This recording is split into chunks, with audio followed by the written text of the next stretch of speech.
Hello patients at Boundary House. With autumn and winter fast approaching, we will see a rise in symptoms of the seasonal flu. Things can get a little bit cloudy with COVID in the background, so join us in this 3-part series where we're going to discuss COVID, flu, common cold symptoms, and most importantly, when you as a parent should worry about these symptoms and what you can do about it and self-manage with confidence.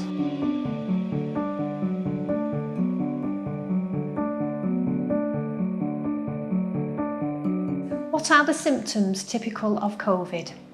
Okay, so it's very reassuring that most children with COVID have quite mild symptoms or no symptoms at all.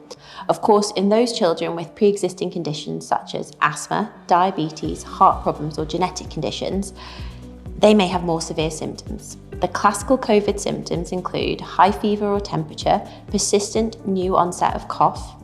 They might also experience things such as loss of sense of taste or smell. When we're talking about the cough, we tend to think about more than 3 coughing episodes in a 24-hour period.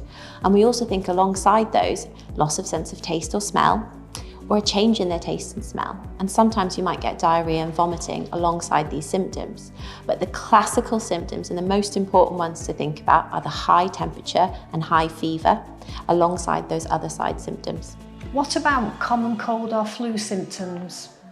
Okay, so common cold symptoms, they're much milder. Typically, fever or high temperature, they're rare. Sneezing, runny nose, sore throat, they're much more common symptoms. Whilst coughing, again, tends to be quite mild. Only in some cases do children feel very tired.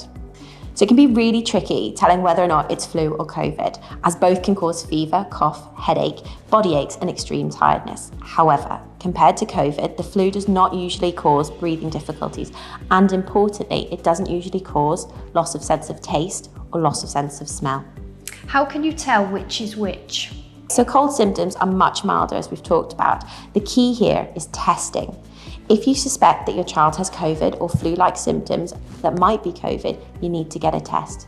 But the important thing to remember is that if your child is being tested, you as a household need to isolate until that result is back and negative. When should I get my child tested and how? So really, it needs to be as soon as possible. A new symptom of high fever alone warrants a COVID test. We can signpost you and direct you to the government website, gov.uk, and you can self-refer for a COVID test.